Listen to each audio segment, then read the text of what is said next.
All right, stand by. 10 seconds to go. Talent. Ready, camera. Record. 3, 2, 1. Roll to record. It's a Cosby cleanup. I'm John Phillips, and scrubbing the past is at the top of today's rundown. The court of public opinion has rendered its verdict on Bill Cosby, and that verdict is guilt. Even Castle Cosby's last lonely defender, Whoopi Goldberg, has finally abandoned her post. But for some, the crusade won't be over until Bill Cosby's name is completely expunged from the public consciousness.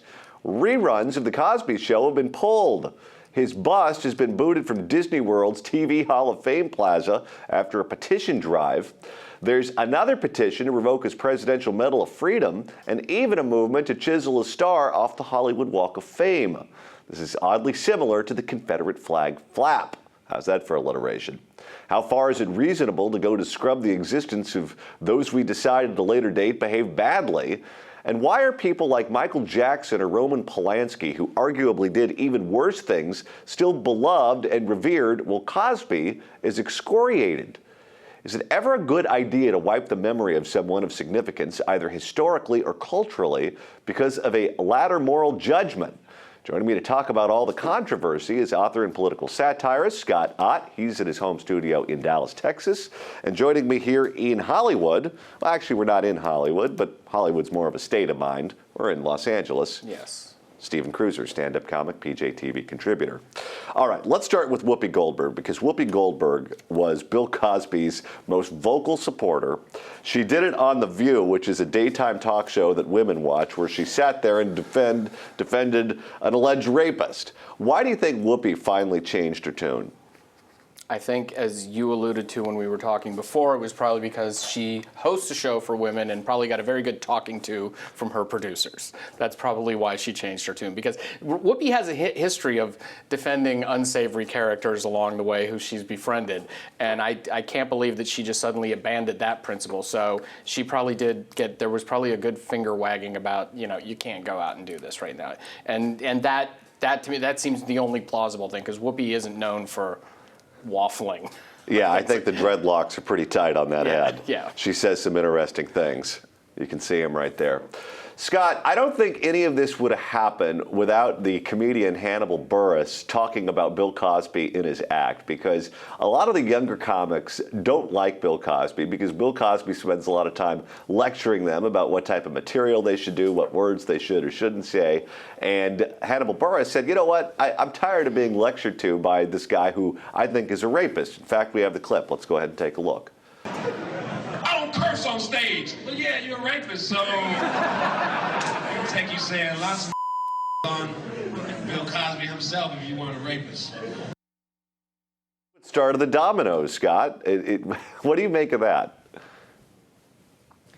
Actually, I'm glad he spoke up. While I don't necessarily agree, I'm always I think it's so sort of boring how many comedians tediously have to rely on, essentially shock value humor with sexual innuendo and nasty words and stuff like that, because they can't really come up with funny stuff. They just want to make people nervous instead of actually make people laugh. But that said, if that comedian hadn't spoken up about Bill Cosby, we'd still not even know about it, probably. It would still be a secret and kept among a few in Hollywood. And I think where we need to figure out how to make a distinction here is between Bill Cosby as a human being and the characters that Bill Cosby played. Do we need to blacklist Cliff Huxtable? I don't think so. I mean, I think that Cliff Huxtable had a lot of nice things to say. If we start purging all of the backlog of material from people in Hollywood who've done awful things, then I think, Netflix may actually have to cease operations because they won't have a full 24-hour cycle to play. And I think that we get carried away when we say, okay, well, if he's a bad guy, well, then his characters must be bad guys too. In fact, in many ways, Cliff Huxtable was the guy that Bill Cosby should have been. What's the sin here? Is it the drugging and raping of women, allegedly, or is it the hypocrisy? Because Bill Cosby was a guy who told other people how to live their lives. And Michael Jackson, everyone knew there were problems with him and little boys for years. But Michael Jackson was not one of these people that was constantly on a soapbox telling you how to interact with children. So people kind of look the other way. Is the hypocrisy the issue? It's definitely the issue. I mean, if you're an unsavory character who embraces his unsavoriness, people aren't going to take you to task for that. They're just going to say you're an unsavory character. But the hypocrisy, it's the same, you know, it's like when you see someone, a religious leader who does something awful, who does, it's that's what really gets to people. And with the thing with Cosby right now, too, is that the numbers are getting kind of big. It's like a wave washing over you at this point. And that, I think, has to do with a lot of this scrubbing, too. It's not like one incident here or one incident there or something like that. It's this thing that seems like it's been going on his whole life, and maybe he shouldn't be rewarded or remembered for any of that. And there's also the fact that, unlike Michael Jackson, he just didn't shut up and pay everybody off, which is that's basically how Jackson got out of it. And Bill Cosby, despite the fact that he has conservative family values, or at least exhibited those on the television show, was a Democrat who constantly spoke out in favor of Democratic candidates. I think he gave the money. And it's funny because when you listen to what his wife Camille's response is to this, she takes the anti-feminist position. She says the women wanted the drugs and the women wanted to have sex with them, and it was all consensual. What's your take on that anti-feminist defense of Cosby's behavior? Yeah, well, I'm reluctant to actually judge a wife who, you know, apparently loves the man that she was married to and will do anything, and she just can't.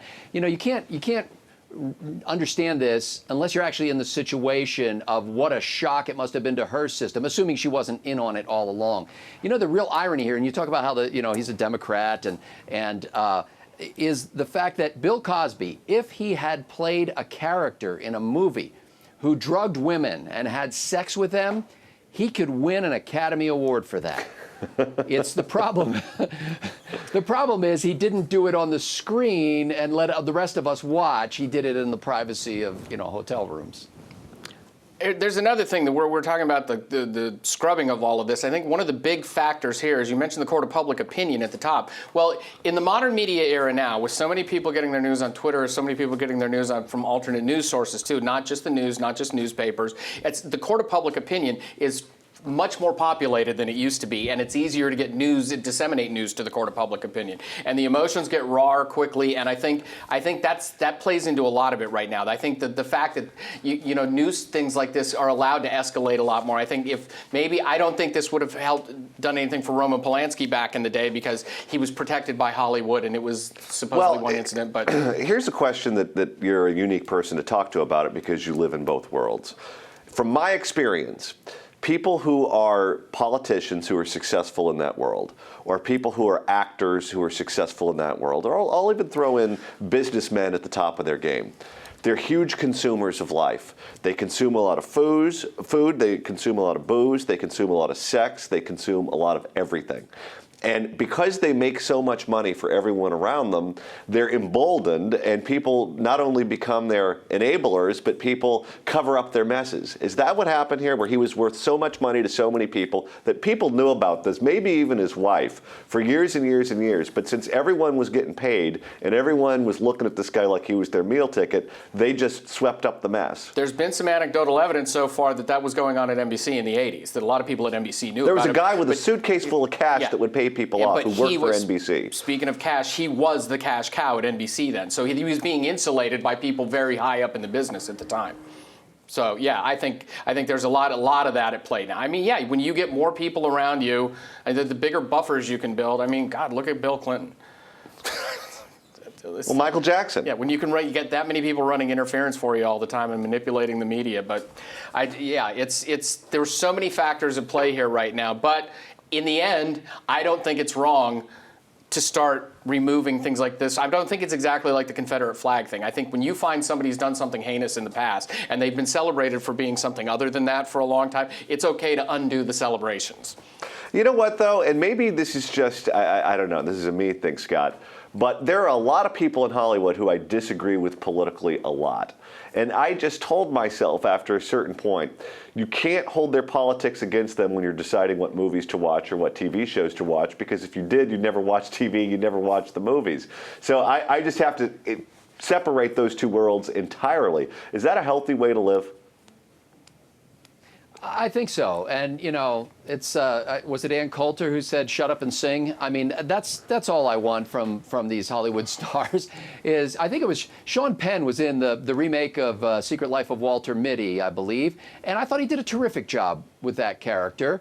I wouldn't want him as my state representative. I wouldn't want him as my township supervisor, but I thought he did a fine job as an actor. And I think that's where I'll slightly disagree with Kruiser, is that we need to make a distinction.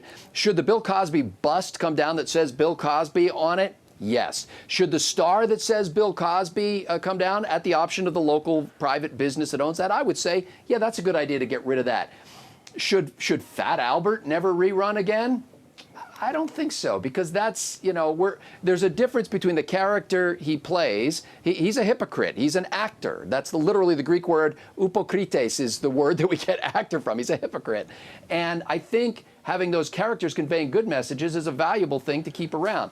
Purging him from, you know, all Temple University buildings and stadiums, that's probably a good idea. We're not really disagreeing, because I didn't make myself clear. The body of work, I think that's valid. Keep that out there. I mean, the personal celebrations of Bill Cosby, the man. Yeah, okay. That's what I mean. You need to get rid of. Yeah, but I think it's dumb. Why punish Felicia Richard? Yeah. I know. You've got. That's the other thing about people making money.